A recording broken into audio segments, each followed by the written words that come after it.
Shalom saudaraku kasih dalam Tuhan. Kasih karunia dan damai sejahtera dari Allah Bapa dan Kristus Yesus menyertai kamu. Bacaan Alkitab kita diambil dari 1 Samuel 2 ayat 1 sampai 36. Puji-pujian Hana. Lalu berdoalah Hana, katanya, hatiku bersukaria karena Tuhan, tanduk kekuatanku ditinggikan oleh Tuhan. Mulutku mencemoohkan musuhku, sebab aku bersukacita karena pertolonganmu.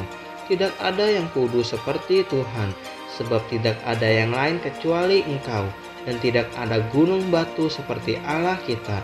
Janganlah kamu selalu berkata sombong, janganlah caci maki keluar dari mulutmu, karena Tuhan itu Allah yang Maha Tahu, dan oleh Dia perbuatan-perbuatan diuji. Busur pada pahlawan telah patah, tetapi orang-orang yang terhuyung-huyung pinggangnya berikatkan kekuatan. Siapa yang kenyang dahulu sekarang menyewakan dirinya karena makanan, tetapi orang yang lapar dahulu sekarang boleh beristirahat. Bahkan orang yang mandul melahirkan 7 anak, tetapi orang yang banyak anaknya menjadi layu. Tuhan mematikan dan menghidupkan. Ia menurunkan ke dalam dunia orang mati dan mengangkat dari sana. Tuhan membuat miskin dan membuat kaya. Ia merendahkan dan meninggikan juga. Ia menegakkan orang yang hina dari dalam debu dan mengangkat orang yang miskin dari lumpur, untuk mendudukan dia bersama-sama dengan para bangsawan dan membuat dia memiliki kursi kehormatan. Sebab Tuhan mempunyai alas bumi dan di atasnya ia menaruh daratan. Langkah kaki orang-orang yang dikasihinya dilindunginya, tetapi orang-orang fasik akan binasa dalam kegelapan. Sebab bukan oleh karena kekuatannya sendiri seseorang berkuasa. Orang yang berbantah dengan Tuhan akan dihancurkan. Atas mereka ia mengguntur di langit. Tuhan mengadili bumi sampai ke ujung-ujungnya. Ia memberi kekuatan kepada raja yang diangkatnya dan meninggikan tanduk kekuatan orang yang diurapinya. Kejahatan anak-anak Eli. Lalu pulanglah Elkana ke Rama, tetapi anak itu menjadi pelayan Tuhan di bawah pengawasan Imam Eli. Adapun anak-anak lelaki Eli adalah orang-orang dursila. Mereka tidak mengindahkan Tuhan ataupun batas hak para imam terhadap bangsa itu. Setiap kali seseorang mempersembahkan korban sembelihan, sementara daging itu dimasak, datanglah bujang imam membawa garpu bergigi 3 di tangannya, dan dicucukkannya ke dalam bejana atau ke dalam kuali, atau ke dalam belanga atau ke dalam periuk. Segala yang ditarik dengan garpu itu ke atas, diambil imam itu untuk dirinya sendiri. Demikianlah mereka memperlakukan semua orang Israel yang datang ke sana ke Shilo. Bahkan sebelum lemaknya dibakar, bujang imam itu datang lalu berkata kepada orang yang mempersembahkan korban itu, berikanlah daging kepada imam untuk dipanggang, sebab ia tidak mau menerima daripadamu daging yang dimasak, hanya yang mentah saja. Apabila orang itu menjawabnya, bukankah lemak itu harus dibakar dahulu, kemudian barulah ambil bagimu sesuka hatimu? Maka berkatalah ia kepada orang itu, sekarang juga harus kau berikan, kalau tidak aku akan mengambilnya dengan kekerasan. Dengan demikian sangat besar dosa kedua orang muda itu di hadapan Tuhan, sebab mereka memandang rendah korban untuk Tuhan. Adapun Samuel menjadi pelayan di hadapan Tuhan. Ia masih anak-anak yang tubuhnya belilitkan baju efod dari kain lenan. Setiap tahun ibunya membuatkan dia jubah kecil dan membawa jubah itu kepadanya apabila ia bersama-sama suaminya pergi mempersembahkan korban sembelihan tahunan. Lalu Eli memberkati Elkana dan istrinya, katanya, Tuhan kiranya memberikan keturunan kepadamu dari perempuan ini pengganti yang telah diserahkan kepada Tuhan.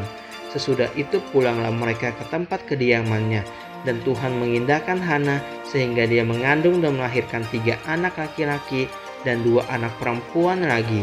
Sementara itu makin besar Samuel yang muda itu di hadapan Tuhan.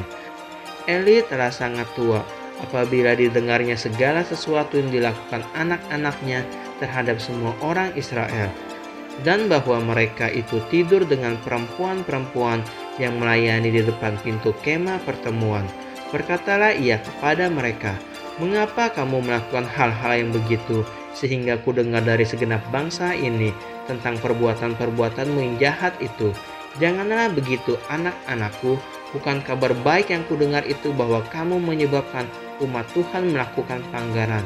Jika seseorang berdosa terhadap seorang yang lain, maka Allah akan mengadili. Tetapi jika seseorang berdosa terhadap Tuhan, siapakah yang menjadi perantara baginya?" Tetapi tidakkah didengarkan mereka perkataan ayahnya itu, sebab Tuhan hendak mematikan mereka. Tetapi Samuel yang muda itu semakin besar dan semakin disukai, baik di hadapan Tuhan maupun di hadapan manusia. Nubuat tentang Eli dan kaum keluarganya. Seorang abdi Allah datang kepada Eli dan berkata kepadanya, "Beginilah firman Tuhan, bukankah dengan nyata aku menyatakan diriku kepada nenek moyangmu ketika mereka masih di Mesir dan takluk kepada keturunan Firaun? Dan aku telah memilihnya dari segala suku Israel menjadi imam bagiku, supaya ia mempersembahkan korban di atas mezbahku, membakar ukupan dan memakai baju efod di hadapanku. Kepada kaummu telah kuserahkan segala korban api-apian orang Israel. Mengapa engkau memandang dengan loba kepada korban sembelihanku dan korban sajianku yang telah kuperintahkan, dan mengapa engkau menghormati anak-anakmu lebih daripadaku, sambil kamu menggemukkan dirimu dengan bagian yang terbaik dari setiap korban sajian umatku Israel? Sebab itu, demikianlah firman Tuhan Allah Israel, sesungguhnya aku telah berjanji, keluargamu dan kaummu akan hidup di hadapanku selamanya.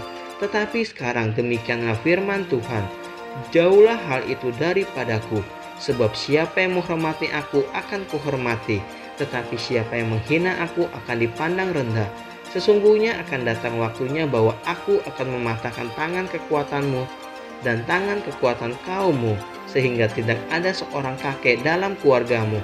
Maka engkau akan memandang dengan mata bermusuhan kepada segala kebaikan yang akan kulakukan kepada Israel, dan dalam keluargamu takkan ada seorang kakek untuk selamanya. Tetapi seorang daripadamu yang tidak kulenyapkan dari lingkungan mezbahku akan membuat matamu rusak dan jiwamu merana. Segala tambahan keluargamu akan mati oleh pedang lawan. Inilah yang akan menjadi tanda bagimu, yakni apa yang terjadi kepada kedua anakmu itu, Hofni dan Finehas. Pada hari yang sama keduanya akan mati, dan aku akan mengangkat bagiku seorang imam kepercayaan yang berlaku sesuai dengan hatiku dan jiwaku, dan aku akan membangunkan baginya keturunan yang teguh setia, sehingga ia selalu hidup di hadapan orang yang kuurapi. Kemudian siapa yang masih tinggal hidup dari keturunanmu akan datang sujud menyembah kepadanya, meminta sekeping uang perak atau sepotong roti, dan akan berkata, tempatkanlah kiranya aku dalam salah satu golongan imam itu, supaya aku dapat makan sekerat roti